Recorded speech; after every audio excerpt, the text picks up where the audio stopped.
बिस्मिल्लाहिर्रहमानिर्रहीम। अल्हम्दुलिल्लाहि रब्बिल आलमीन वल आक़िबतु लिल मुत्तक़ीन वल जन्नतु लिल मुवह्हिदीन वन्नारु लिल आसीन वस्सलातु वस्सलामु अला अशरफिल अंबिया वल मुरसलीन अल मुलक़्क़ब बिताहा व यासीन सय्यदना व नबीना व शफ़ीए ज़ुनूबना व तबीब नुफूसना व हबीब क़ुलूबना व मौलाना व मौला सकलैन जद्दिल हसन वल हुसैन अल मुमज्जद अबिल क़ासिम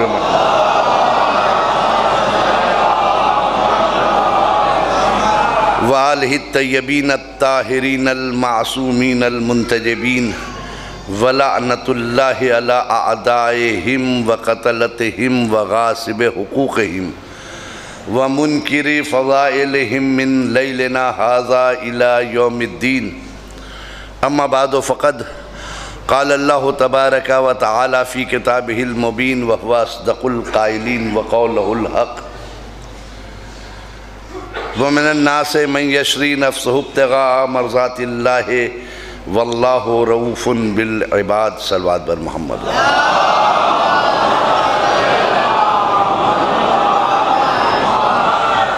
अज़ीज़ान मोहतरम, मेरे दोस्तों, मेरे अज़ीज़ों, फ़र्श अज़ाए हुसैनी पे बैठने वालों, जिस आय करीमा की हमने तलावत की है मुसलसल 7 दिनों से आप इस आयत की तलावत सुन रहे हैं और आज उसी सिलसिले की 7वीं कड़ी है ये।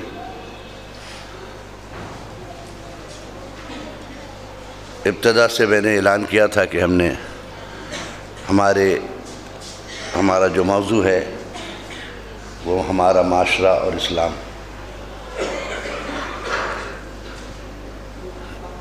कितनी इस्लाम को दखालत है हमारे माशरे पर, किस कदर इस्लाम हमारे माशरे पर हुकूमत कर रहा है,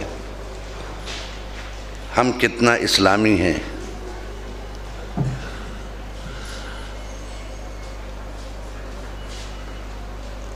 बड़ा करीम है परवरदिगार आलम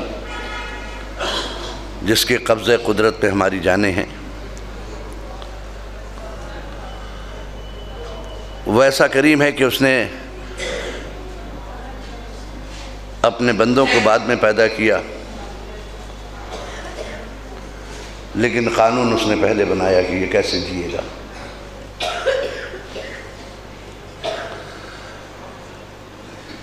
बड़ा करीम है वो, बंदों को बाद में दुनिया में भेजा, हादी पहले भेज दिया ताकि बंदा किसी लम्हे ये ना कहे कि मैं था और हादी न था, गुमराही थी और हिदायत नहीं।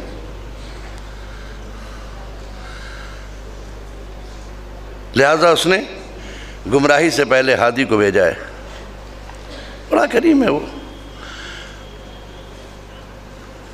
मुकम्मल ज़ाब्ता हयात तैयार करके दे दिया, हमें कैसे जीना है, कैसे रहना है, कैसे बोलना है, कैसे चलना है, कैसे उठना है, कैसे बैठना है, कब सोना है, कब जगना है।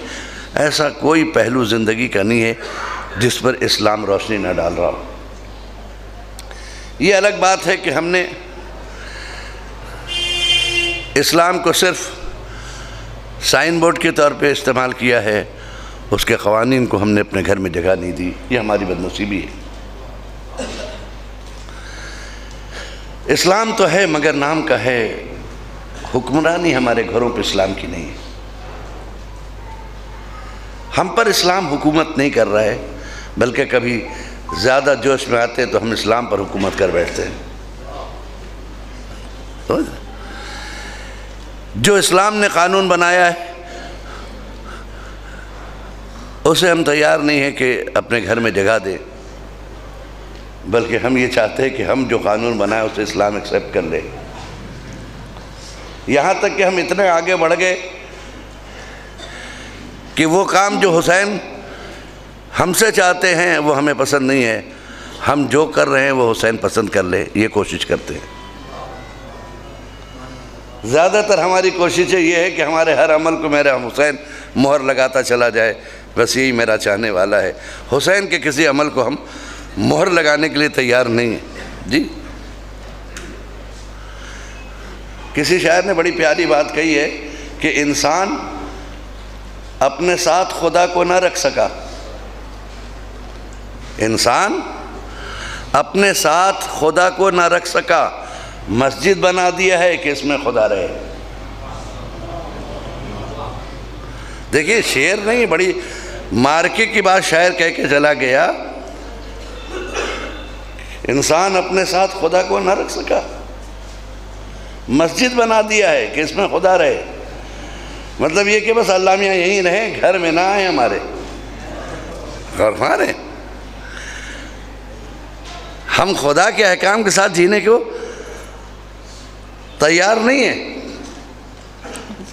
बड़ा करीम है वो, उसने नफ्स की इस्लाह के लिए कि तुम अपने नफ्स को ऐसा बनाओ कि हम उस नफ्स के ख़रीदार हों। ऐसा नहीं कि मैंने एक नफ्स ख़रीदा, मैं पूरी कायनात के नफ्स को ख़रीदने के लिए तैयार हूँ। वो नफ्स तो इस लायक हो कि जिसे खुदा सौदा करे। पहले इस नफ्स को ऐसा नफ्स तो बनाओ कि खुदा उसका सौदा कर सके। देखिए बड़ा करीम है वो, मैं कह रहा हूँ ना, बड़ा करीम है। उसकी करीमी को ज़रा एहसास कीजिए कि जब वो बंदगी की संग बुनियाद रख रहा था, बंदों की संग बुनियाद रख रहा था, जब पहला बंदा, चूँकि उसने खल्क किया है, उसने बनाया है, वो इसका मिजाज जानता था और जानता है कि जिस बंदे को हम पैदा कर रहे हैं ये बंदा ऐश तलब होगा, उसके खमीर में है ऐश, नरम बिस्तर, मिनरल वाटर,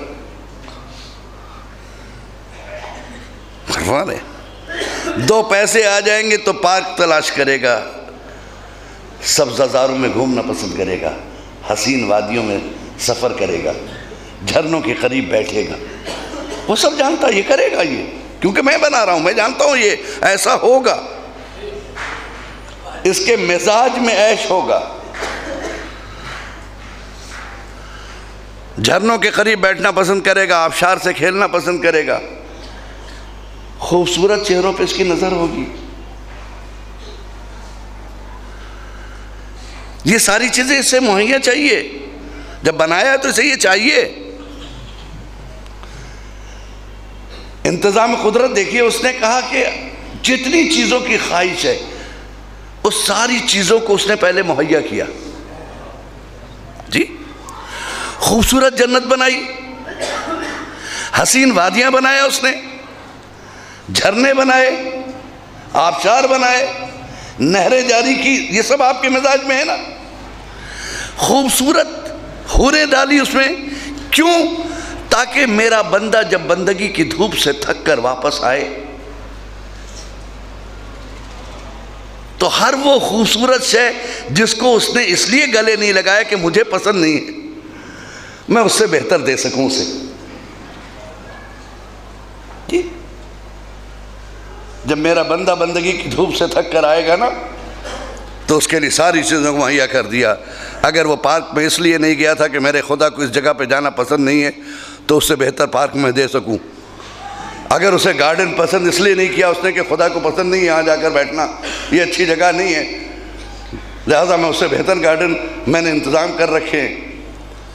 अगर किसी खूबसूरत चेहरे को इसलिए नहीं देखा कि मुझे पसंद नहीं है तो मैंने उससे खूबसूरत चेहरे तैयार करके रखे हैं कि तुम आओ तो सही, तुम अमल की दुनिया से लौट कर तो आओ, देखो मैंने तुम्हारे सारे इंतज़ामात किए हैं, ये तुम्हें जज़ा के तौर पर तुम जाओ, सिर्फ इतना ख्याल रखना कि जो मुझे पसंद नहीं वो मन न करना, और अगर तुमने मेरी नाफरमानी की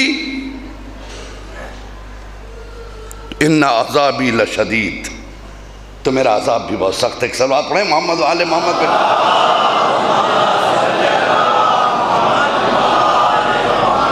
यहाँ आप इस चीज़ को जहन से निकाल दीजिए, यहाँ कोई काम वाम नहीं आएगा जी, कोई काम नहीं आएगा यहाँ पर। यहाँ अगर कोई काम आएगा तो खुद आपका किरदार काम आएगा, समझे। बदकिरदारी हम भर लें अपने अंदर में, कैरेक्टर लेस हो जाए, दीन से कोई मतलब नहीं, शरीयत से कोई मतलब नहीं, नमाजें क्या वो हम जानते नहीं हैं, और उसके बाद सिर्फ इसलिए कि हम इमाम हुसैन से जुड़े हुए हैं लिहाजा मेरा बेड़ा पार हो जाए, तो शायद जिसने भी आपको ये समझाया बहुत बड़ी भूल की है। इसको याद रखिएगा, कहीं भी इमाम हुसैन ने बदकिरदारों को और बदकारों की गारंटी नहीं ली है, समझ लीजिए आप। कहीं भी गारंटी नहीं ली इमाम हुसैन ने कि तुम जो चाहो करो और हम हैं ना, ऐसी कोई गारंटी नहीं ली है। गारंटी इस बात के लिए है कि तुम हमारे मकसद पे अमल करके आओ, हम तुम्हारे मकसद के मुताबिक क़यामत के दिन तुम्हें जन्नत दिलाएंगे। पहले तुम हमारे मकसद को तो पूरा करो, दुनिया में तुम वो करो जो हम चाहते थे, क़यामत में हम वो करेंगे जो तुम चाहते हो। तुम हो तो जी, तुम दुनिया में सिर्फ, दुनिया की ज़िंदगी चंद दिनों की है, तुम इतने दिन के लिए मेरे हो जाओ। महशर की ज़िंदगी, क़यामत की ज़िंदगी, क़यामत के बाद की लाफानी ज़िंदगी है, तुम थोड़ी देर के लिए मेरे हो जाओ, हम लाफानी ज़िंदगी के लिए तुम्हारे हो जाएंगे। हमारा तुम होके तो देखो, हमारे यहाँ ये आलम है कि हम हदीसों का भी मिसयूज़ करते हैं, अपने नफ्स को संवारते नहीं हैं। हदीसों का भी मिसयूज़ हो रहा है मिंबरों से। जैसे एक हदीस है उसका बड़ा मिसयूज़ होता है, मन बका अलल हुसैन और अब का ओ तबा का वजबत लहुल जन्ना।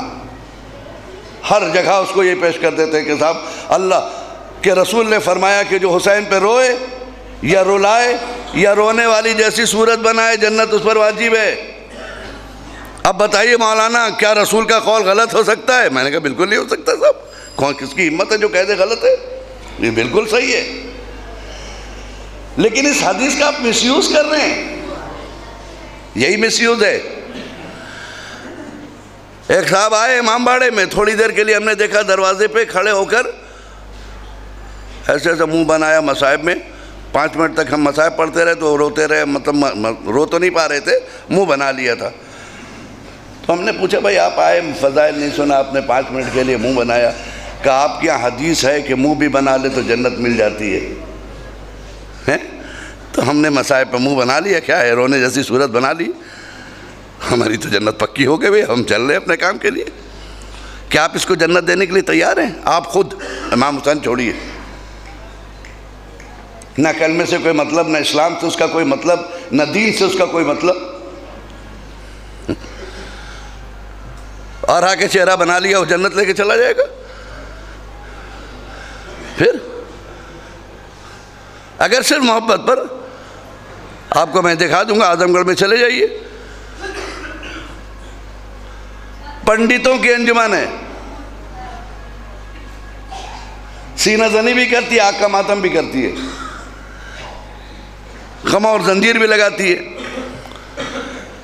तो अगर इस मोहब्बत पर जन्नत मिल रही है तो सुन लीजिए, उनको पहले मिलेगी उसूलन, क्योंकि वो मेहमान है, आप घर के। हमारे यहाँ दस्तूर है, जब मेहमान आ जाता तो घर में उसी में खाना मिलता है जब मेहमान खा के चला जाए, है ना। तो मालूम हुआ कि यही लोग आ रहे हैं, हम वेटिंग लिस्ट में खड़े हैं क़यामत के दिन।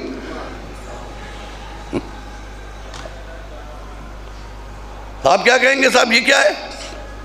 नहीं, इसमें कोई दो राय है नहीं, खुदा की कसम, कि रोने वाले पर जन्नत वाजिब है, इसमें कोई शक नहीं। इस हदीस पर शक करने वाले के हम दीन पर शक कर सकते हैं, इस हदीस पर शक नहीं है, इसमें कोई शक नहीं है। लेकिन बट हु, कौन रोए, ये तो आप बताते नहीं हो मेंबर से, हैं? ये तो कभी बता दो मुसलमानों को कि कौन रोए, सब रोएं।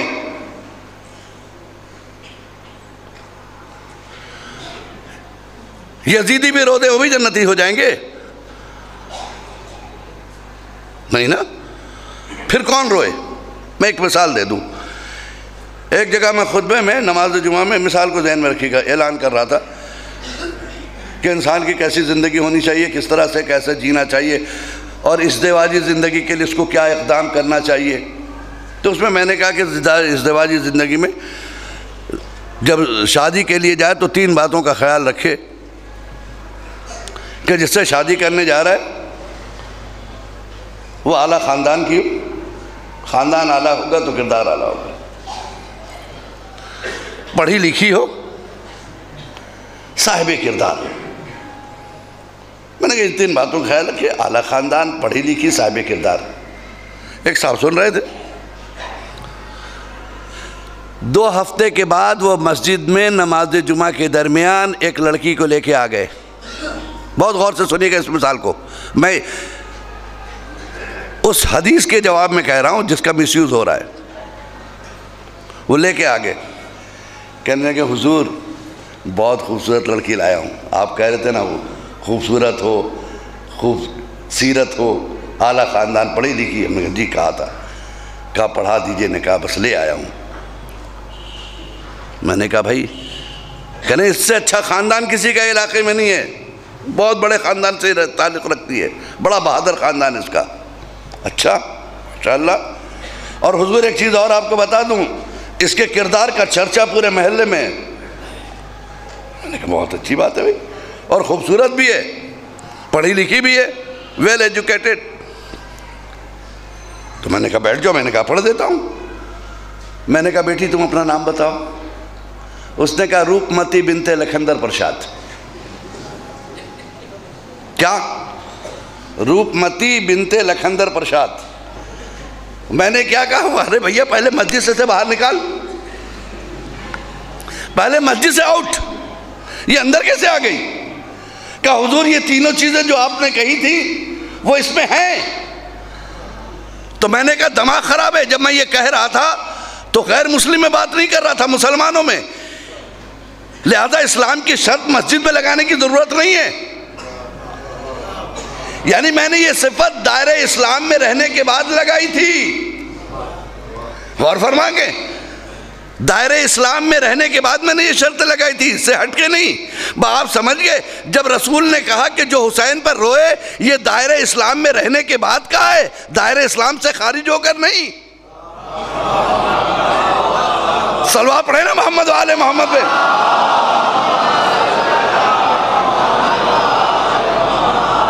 इस्लाम के दायरे में रह के बात कीजिए, आप इबादत के दायरे में रह के बात कीजिए, इबादत से हटके नहीं।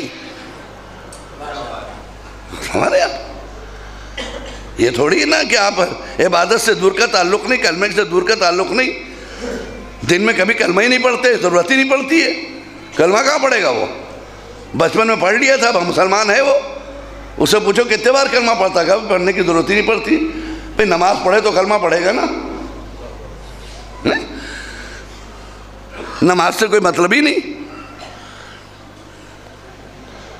हमको ऐसा लग रहा है कहीं मौलाना शादाब साहब भी बैठे, अगर वो आगे आ जाए तो अच्छा रहेगा।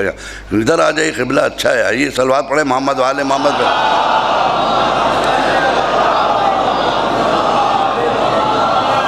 एक और सलवात पढ़े मोहम्मद वाले मोहम्मद पे। हमारे तो किसी का मिसयूज़ नहीं होना चाहिए हदीसों का। हदीसें परफेक्ट है अपनी जगह पर जो है। मौला ने फरमाया कि मैं उस वक्त तक जन्नत में, फातिमा ने कहा कि मैं जन्नत में नहीं जाऊंगी जब तक मेरे शिया नहीं जाएंगे। इस हदीस है, लेकिन बट हु इज शिया, ये तो तुम तय करो पहले, शिया कौन है? ये तो तय करो कि हु इज शिया, शिया कौन है? हदीस शिया पर है और आप सब पे लगा देते हैं ये भी शिया। पहले ये तो तय करो शिया कौन है। मौला से पूछा, मौला शिया की पहचान कब वाले वक्त नमाज पढ़ता है? मेरा शिया अव्वल वक्त नमाज पढ़ता है। अच्छा, पहचान मौला बताएंगे इस शियों की। और हमारे यहाँ शिया किसे कहते हैं? चाहे किसी मजहब का भी हो, अगर 4 दिन वो जुलूस में टहल गया ना हार लेके, तो एक दूसरे से कहेंगे शिया हो रहा है, शिया हो रहा है। हम अब ये फूल चढ़ाने से शिया नहीं होता है।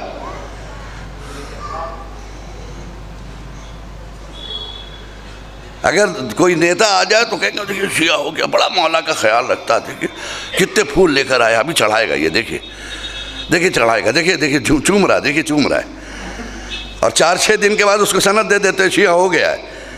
अरे शियत को इतना मत गिराओ यार, खुदा के वास्ते इतना मत गिराओ शियों को। शिया बहुत बुलंद है।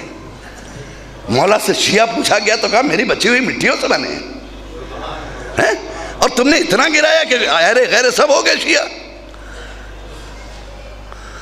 इतना तो ना गिराओ कम से कम शियत को। मुहिब होना और है, शिया होना और है। सलवा पढ़े मोहम्मद वाले मोहम्मद पे।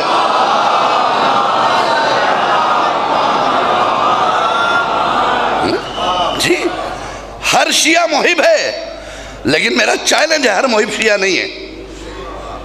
ठीक, हर मुहिब शिया नहीं है, हर मुहिब शिया नहीं है, लेकिन हर शिया मुहिब है। शिया वो होता है जिसने किरदार आले मोहम्मद को अपने जगह दी है। शिया वो होता है कि जिसका घर दीनदार होता है। शिया वो होता है जिसके घर में मकसद हुसैन पलता है। शिया वो होता है जिसके घर में हुसैन के मकासद की हिफाजत होती है। जी, वो शिया होता है जी। और मैं एक बात बता दूं, अगर मर्द मजहबी हो जाए, मर्द मजहबी हो जाए तो दीन घर की दहलीज तक आ जाता है। अगर मर्द मजहबी हो जाए तो दीन घर की दहलीज तक आ जाता है, और अगर औरत मजहबी हो जाए तो दीन नस्लों में चला जाता है। चलो आप पढ़े ना मोहम्मद वाले मोहम्मद पे।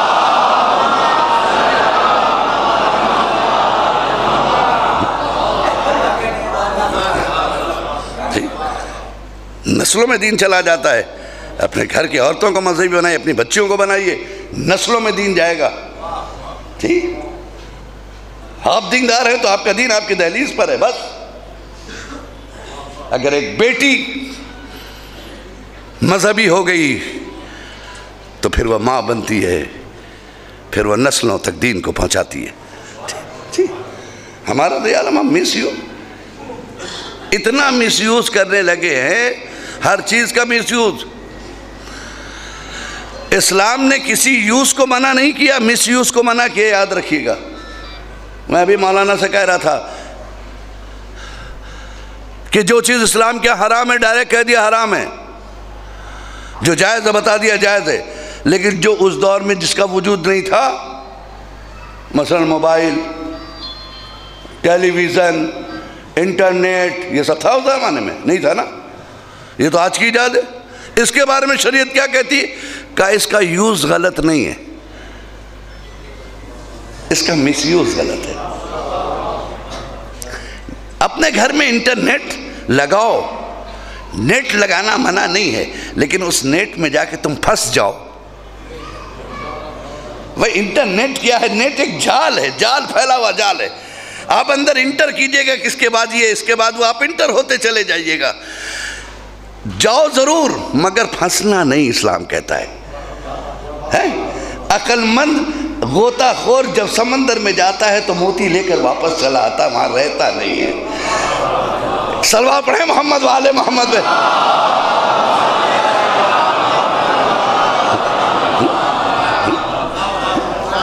अक्लमंद गोताखोर जब समंदर में गोता लगाता है तो सिर्फ जाता है, अपने मोतियों को हासिल करता है, वापस चला आता है, रुकता नहीं है।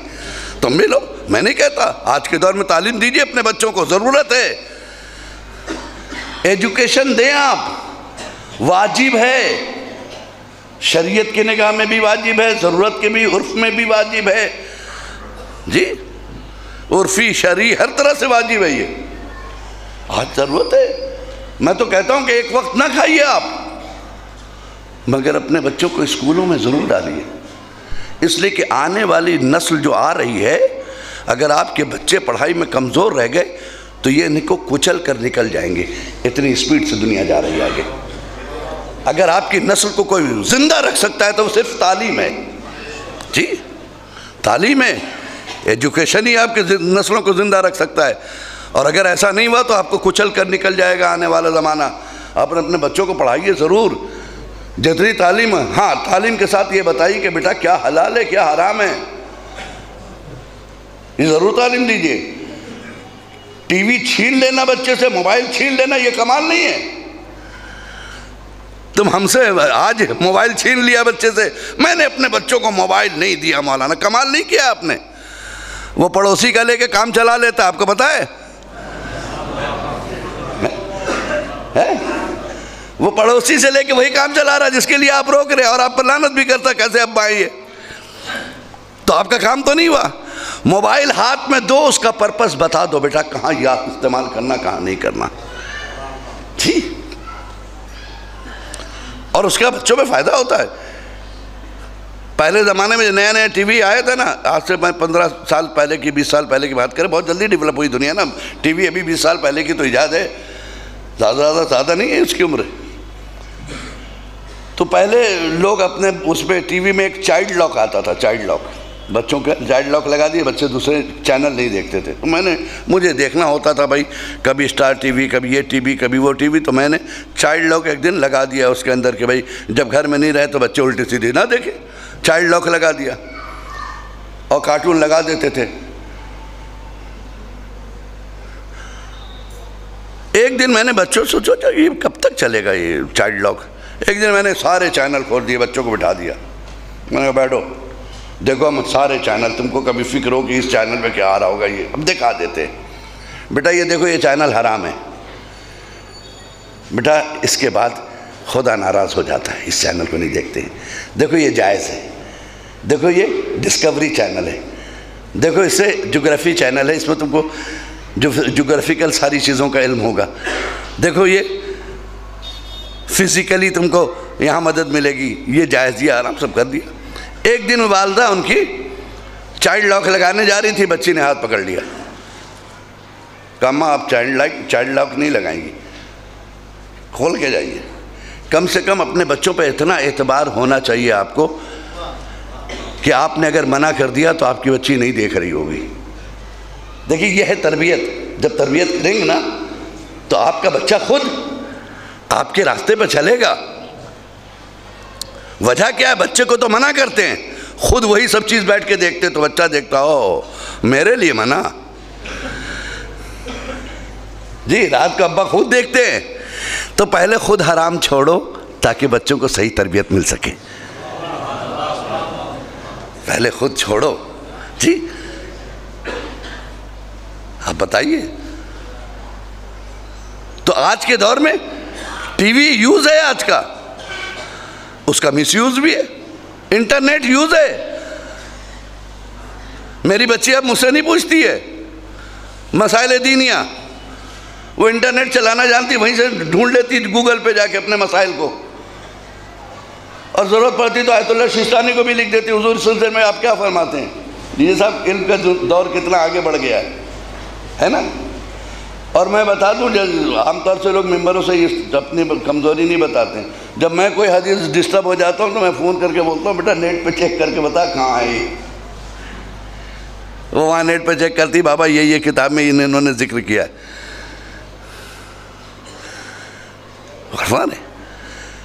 तो इस्लाम ने यूज़ मना नहीं किया है, कहा सिर्फ मिसयूज़ ना करो। अल्लाह ने जब इस्लाम भेजा उसने भी ऑडियंस दिया कि जब तुम्हारी समझ में ना आ जाए तो ऑडियंस को रुजू करना। इस्लाम के सबसे बड़े ऑडियंस का नाम है गदीर। इस्लाम के सबसे बड़े ऑडियंस का नाम है गदीर। जब मैं गदीर में जाके पूछा कि मैं क्या करूं तो देखा वक्त का रसूल अपने हाथों में उठाकर आवाज दे रहा था, मन कुंतो मौला हो फहाजा अली उन मौला। सलवा पढ़े मोहम्मद वाले मोहम्मद।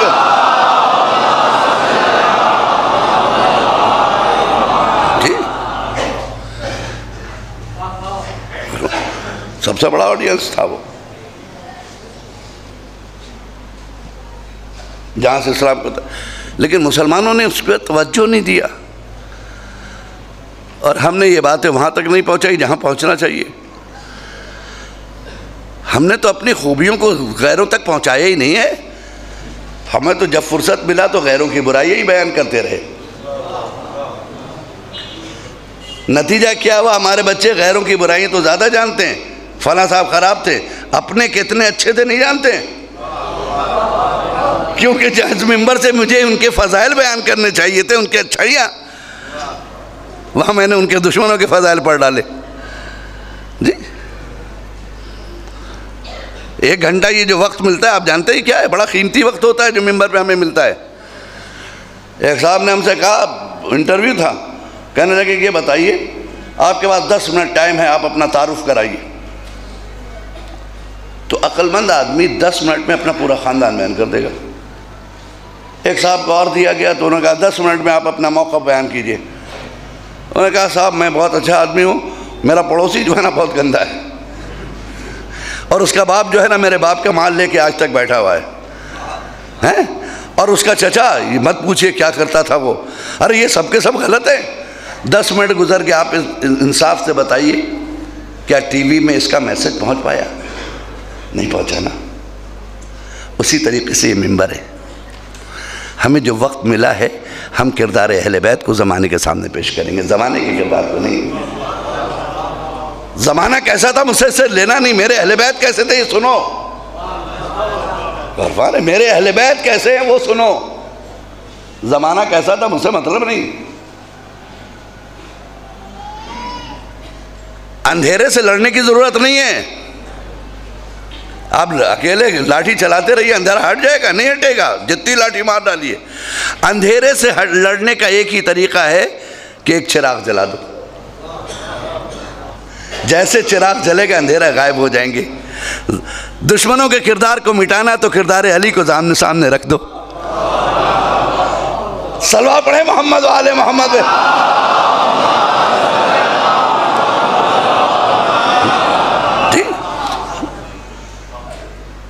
हमने तरबियत है, हमें अपने किरदार को आगे बढ़ाना होगा। हमें वो माहौल बनाना है जो फातिमा हमसे चाहती हैं।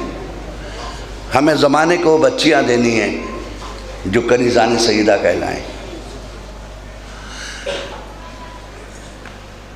हमें वो बच्चियां देनी है ज़माने को, और हमारे घर से करनी जाएंगी तो फिर किस घर से आएंगी वो कनीज़ें?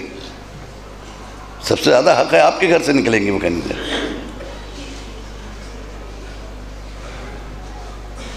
हम अगर तरबियत करें, अपने घर में पहले तरबियत करें। हमारा ये आलम है कि अब हम शरीयत नहीं देखते हैं, अपने मिजाज की शरीयत। अल्लाह बचाए, आसमान से 4 किताबें नाजिल हुई, ज़मीन से 1।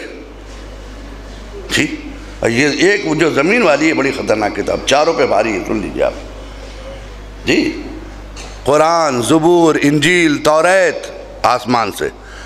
कुरान, ज़बूर, इंजील, तौरात आसमान से। ज़मीन से एक किताब नाजिल हुई, उसका नाम है औरात। ये औरात जो है तौरात पे भी भारी है, सुन लीजिए जी। आसमानी किताबों पे भी भारी है ये। अगर इन्होंने कोई कानून घर में बना लिया है तो उसको कोई तोड़ नहीं सकता है। बड़ी ख़तरनाक किताब है ये। इस किताब से सब परेशान हैं। इसकी आयतों को कोई काट दे घर में, मजाल है। घर में रहना नहीं है क्या उसको? ठीक, ये इनके बनाए हुए कानून है। जैसे इनके यहाँ कानून है, मौलाना हया और पर्दा तो निगाहों का होना चाहिए। देखिए औरत की ये तस्करा है, ये आयत औरत में नाजिल हुई है। कहते हैं बाकायदा मौलाना पर्दा तो आँखों का होना चाहिए, आँखों में पर्दा है तो गोया पर्दा है। मैंने कहा किसने कह दिया आँखों का पर्दा है? कहा और क्या, अपने आँखों पे कंट्रोल रखे बस। मैंने कहा भाई आँखों में आप अपने पर कंट्रोल रखिएगा, सामने वाले का वो आपके कंट्रोल में है क्या? ये तो आप अपने आंखों में कंट्रोल रखी हुई हैं। इस्लाम को आप पर भरोसा नहीं है क्या? इस्लाम को पूरा आप पर भरोसा है। ऐसा नहीं है, खुदा ना खास्ता जितना औरत पे भरोसा है इस्लाम को किसी पे नहीं है। औरत अपने आप को ऐसा तो बनाए। औरत को पर्दे में इसलिए नहीं रखा कि वो बेएतबार है, ऐसा कभी सोचिएगा नहीं। उससे ज़्यादा साहिब एतबार कौन है? औरत को बेपर्दा नहीं, सिर्फ उसको पर्दे में डाला है, इसलिए नहीं कि उसकी निगाहें जो हैं वो गलत है। उसकी निगाह गलत नहीं, उसकी निगाह तो आज भी नहीं छुपी है, वो तो पर्दे से भी देखती है।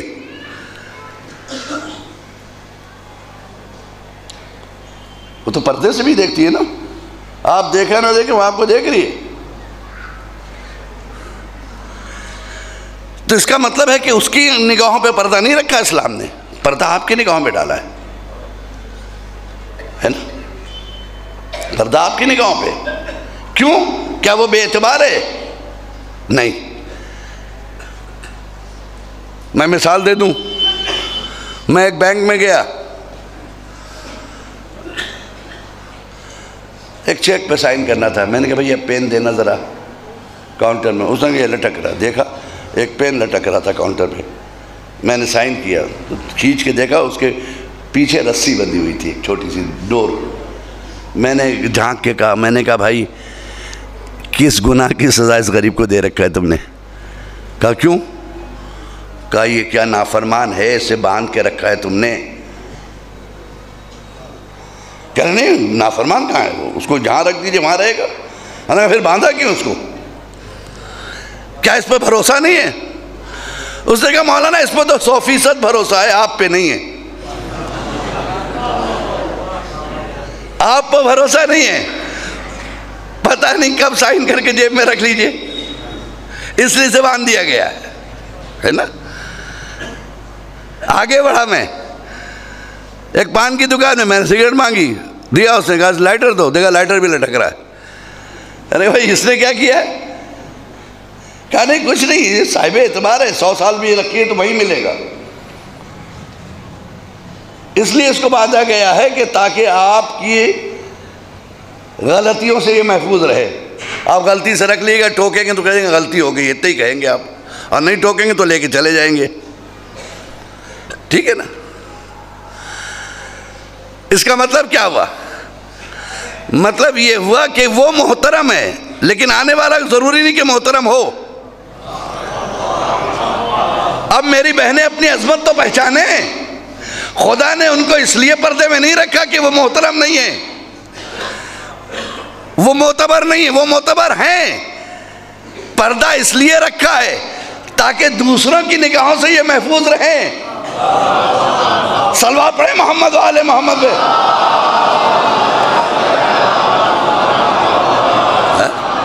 ठीक, मर्दों की निगाहों से बचाया है।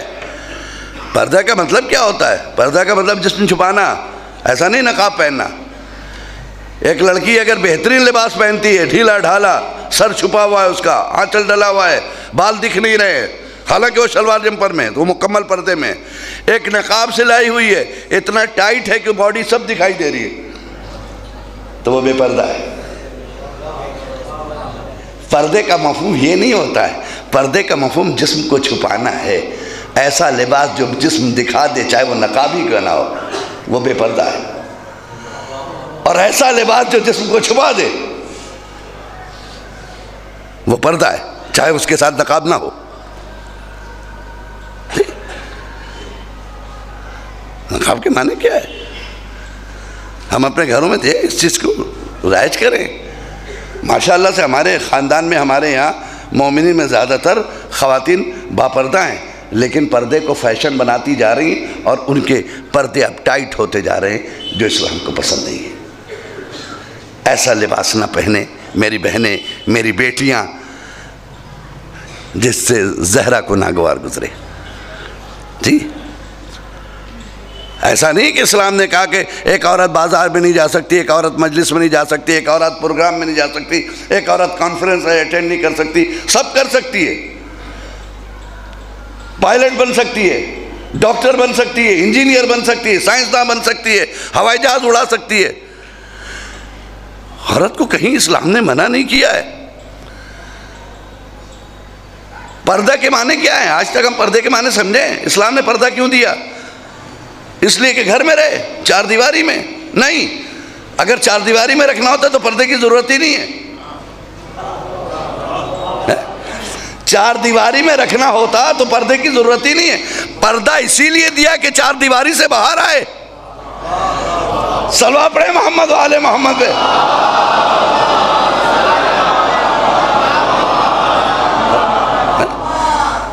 पर्दा इसीलिए दिया कि वो मार्केट में आए। पर्दा इसलिए दिया कि उसका अगर सुबह उसका शौहर मजदूरी के लिए गया और रात को 8 बजे 7 बजे लौट कर आएगा, इस बीच में वो अपने बच्चे की तरबियत कैसे करेगी, उसको मदरसे तक कैसे पहुंचाएगी? नकाब लो और जाओ। पर्दा बाहर लाने के लिए रखा गया है, अंदर जाने के लिए नहीं है। अंदर तो पर्दा है ही उसका। अगर अंदर रखना होता तो पर्दा नहीं, खाली इतना कह देता घर से बाहर ना निकले। इजाजत ही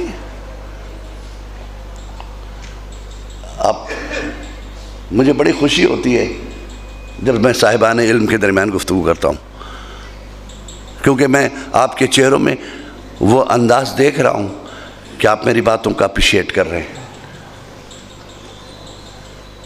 शोर और हंगामे का नाम मजलिस नहीं है, सुकून से सुनकर ज़हन में बिठा लेने का नाम मजलिस है। जो बारिश आहिस्ते आहिस्ते होती है ना, वो जम जाती है, जो तेज़ होती है वो बह जाती है। जी, मैं चाहूँ तो अभी चीख चीख के ये वो सब ठोक ठाक के भी, हाथ पैर पटक के भी पढ़ सकता हूँ, लेकिन वो आपके काम की नहीं होगी। हमें तो वो मैसेज देना जो अहले बैत चाहते हैं, हमें तो वो पैगाम देना है। ठीक, मैंने अपनी वालदा से बचपन में पूछा था, अम्मा ये बताइए सारे घर जो है बेपर्दा है, अल्लाह मियाँ के घर को नकाब क्यों पहनाया जाता है? एक ही घर है जिसको कवर्ड किया जाता है, कोई और है घर नहीं ना। उन्होंने कहा नहीं बेटा, ये अल्लाह का घर है, मोहतरम है, इसलिए इसको काबे को पर्दे में रखा है। अच्छा अच्छा। अम्मा सारी किताबें तो लाइब्रेरी में ऐसे पड़ी हुई है, आपने कुरान को लपेट के जुज़दान में रखा है। ये भी तो किताब है, इसका नाम भी किताब है। अम्मा हमने सुना ज़ालिकल किताब, ये किताब है। सब किताब बेपर्दा, ये पर्दे में। कहा बेटा ये किताब मोहतरम है ना, ये किताब मोहतरम है बेटा, इसलिए इसको रखा गया। मैंने कहा सारे इमाम बाहर थे, एक इमाम पर्दे में। एक सलवा पढ़ देना मोहम्मद वाले मोहम्मद पे।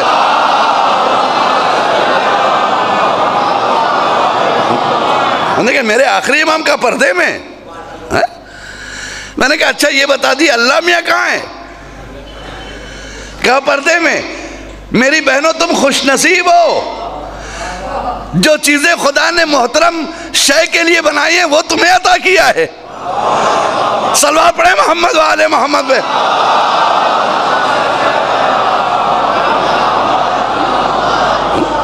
खुश नसीब हो, जिस चीज को खुदा ने खुद के लिए पसंद किया वो तुम्हें दिया है, जो अपने घर के लिए पसंद किया वो तुम्हें दिया है।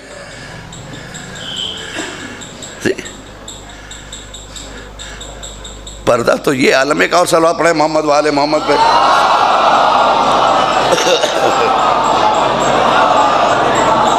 पर्दे का तो यह है कि अपने घर को अगर संवारना है तो पहले घर को पर्दे में रखिए। हर कीमती चीज़ पर्दे में रहती है, याद रखिएगा। हर कीमती चीज़, जहाँ खौफ है दूसरों से उसको छुपा के रखते हैं, नोट को पर्दे में रखते हैं। हाथ में लेके चलिएगा, 1 लाख रुपए मैं दे रहा हूँ, आप लेके बोलिए भैया तो खुला है क्या है?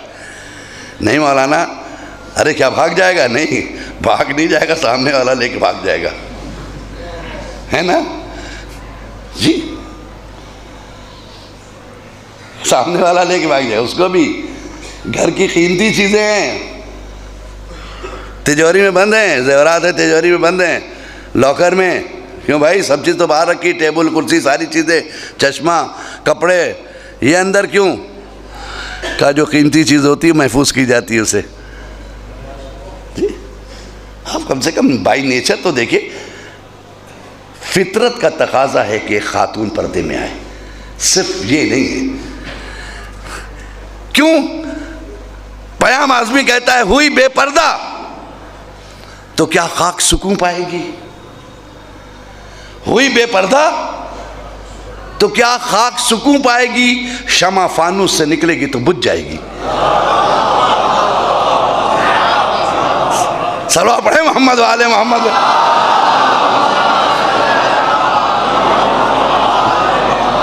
हुई बेपर्दा तो क्या खाक सुकून पाएगी? शमा फानूस से निकलेगी तो बुझ जाएगी।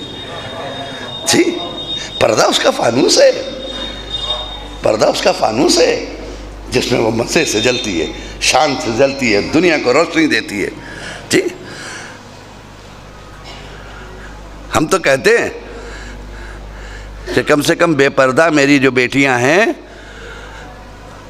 वो मसाइब जब पढ़ा जाता है तो 2-3 पे तो रोने का उन्हें हक़ नहीं है। एक जनाब ज़ैनब पे नहीं रो सकती, एक जनाब सकीना पे नहीं रो सकती, औरतों पे तो नहीं रो सकती, हो शाम पे नहीं रो सकती। क्यों रोएगी भाई? क्यों आप रो रहे हैं?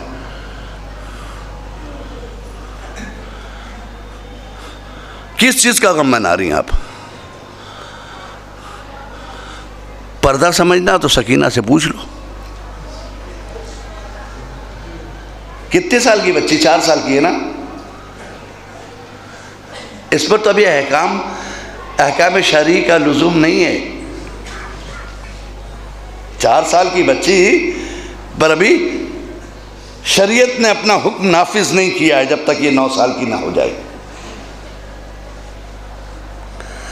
लेकिन अल्लाह रे, 4 साल की बच्ची, किसी ने पूछा सकीना तुमने अपने हाथ चेहरे पे क्यों रखे? तुमने अपने हाथ चेहरे पे क्यों रखे? सकीना बोली फूफी अम्मा के बाल बड़े बड़े हैं, उन्होंने अपने बालों से पर्दा कर लिया है चेहरे का। मेरे बाल बड़े नहीं हैं, मैं छोटी हूं ना, इसीलिए मैंने हाथ चेहरे पे रखा है।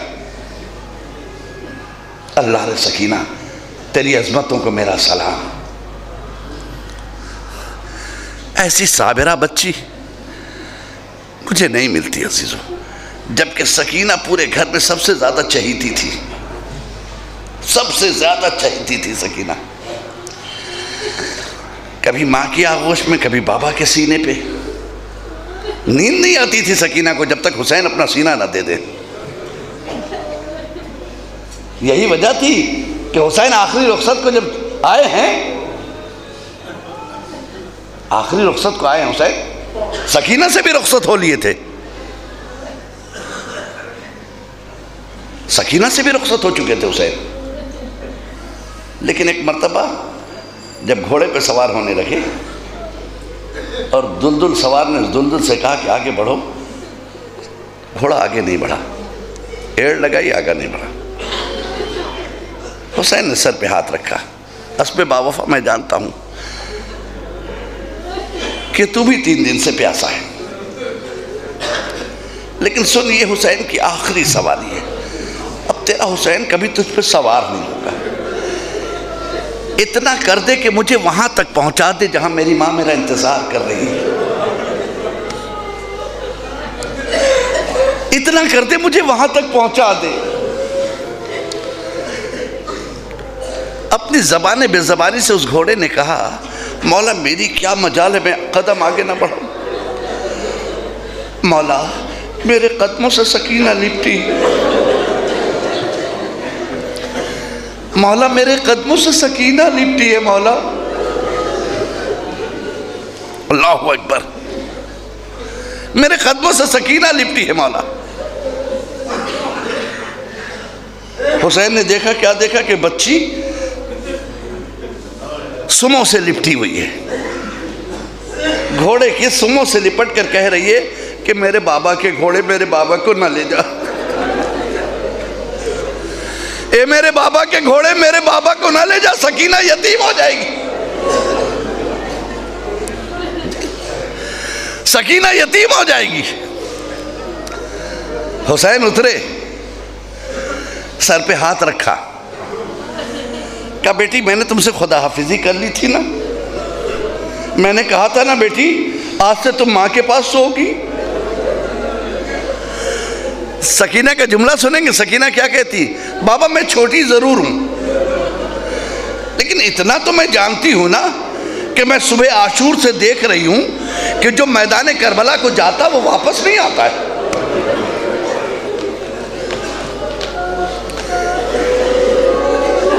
ए मेरे बाबा, मेरे भैया अली अकबर गए वापस नहीं आए, मेरे चचा अब्बास गए वापस नहीं आए, मेरे भैया कासिम गया वापस नहीं आए।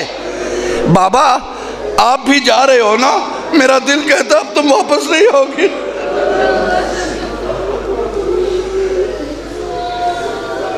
बाबा आखिरी बार सकीना को कलेजे से लगा दो बाबा।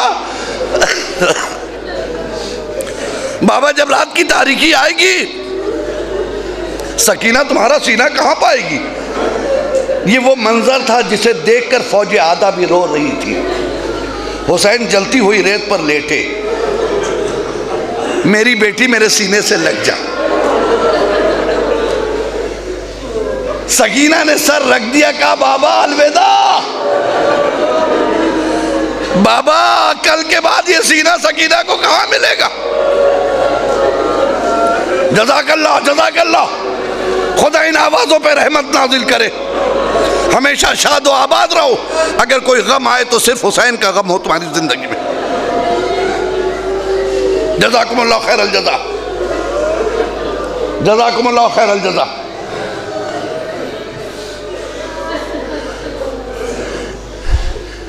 बड़ी मजलूमा बच्ची है ये,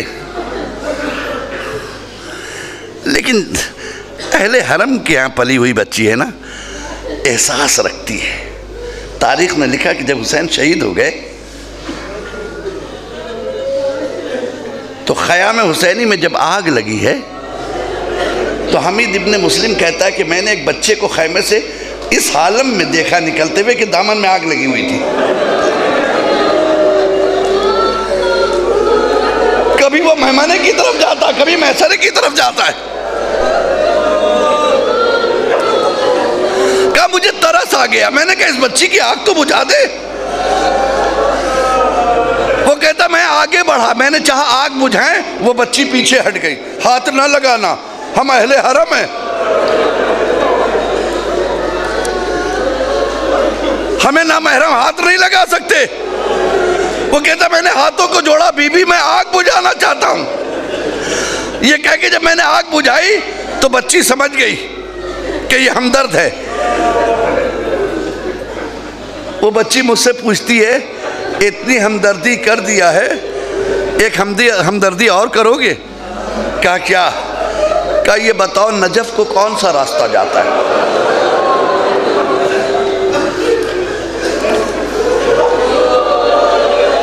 नजफ को कौन सा रास्ता जाता है? मैंने पूछा बीबी नजफ जाकर क्या करोगी? कहा वहां मेरे दादा मुश्किल कुशा रहते हैं, मैं दादा से कहूंगी दादा जमाने की मुश्किल कुशाई करते हो, सकीना को शिब्र के तमाचे से नहीं बचाते।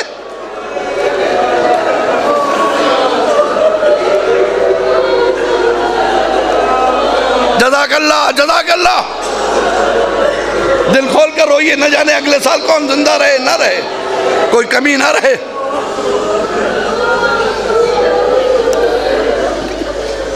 बड़ी मजलूमा बच्ची है ये। एक एक लम्हे में आप अगर देखें इस बच्ची पे कैसी रात आई है, कैसा दिन गुजरा है, कैसे लम्हात गुजरे हैं। ठीक अच्छी मंजिल से गुजर रही है बच्ची। ये बच्ची सोई नहीं, आदत हो तो कैसे, पहली रात है ना, जब खैमे जल गए अंधेरा हो गया, ज़ैनब पासबानी कर रही है, जली हुई कनातों में बच्चे सोए हैं। अजब मंजर है शाम गरीबा का था। अली की लाडली को ख्याल आया सारी अमानतें हैं ना, जरा गिन लूं। गिनते गिनते देखा कि एक बच्ची कम है। गौर से देखा तो देखा सकीना नहीं है। ज़ैनब बेचैन हो गई, ज़ैनब बेचैन हो गई। मेरी बेटी सकीना तू कहाँ है? ए मेरे भाई की अमानत सकीना। ऐसा ना हो कि मेरा भैया पूछे इतनी जल्दी मेरी बच्ची खो गई। उसी रात में, उसी अंधेरी रात में, अंधेरा भी कैसा, चांद में गैल लगा हुआ है, घटा टोप अंधेरा, हाथ को हाथ नहीं दिखाई देते। ज़ैनब निकली। अब आप सोचिए किस जगह ज़ैनब जा रही है? जहां लाशें बिछी हुई हैं। यकीनन कभी अली अकबर से टकरा गई होंगी। बेटा अली अकबर, सकीना तो नहीं आई?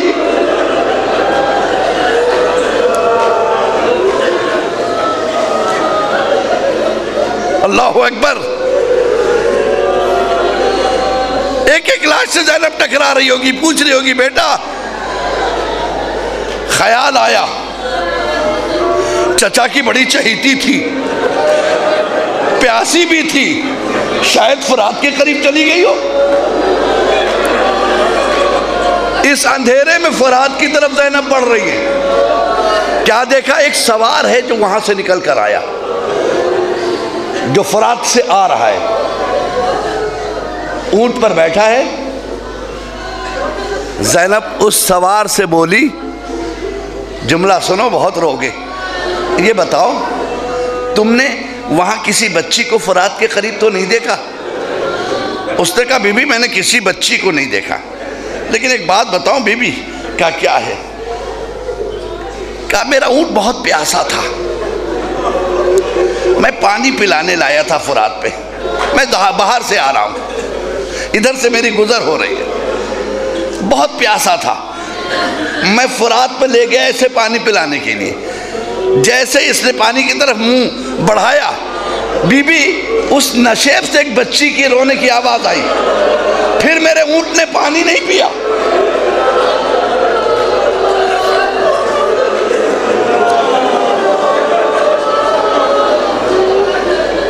बीबी मेरे ऊंट ने पानी नहीं पिया। पता नहीं कैसी दर्दनाक आवाज थी, कैसी चीख थी बच्ची की। अल्लाह रे सकीना, अल्लाह रे सकीना। ज़ैनब आवाज देती हुई उस नशेब की तरफ गई, सकीना कहाँ हो? जैसे ही कहा सकीना कहाँ हो, एक लाश के गुले बुरीदा से आवाज आई, आहिस्ता ज़ैनब, अभी अभी सकीना सोई।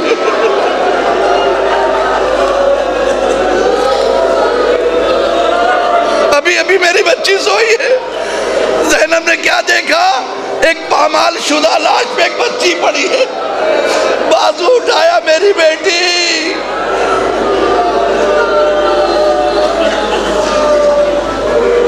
बेटी चल, मेरी बेटी चल।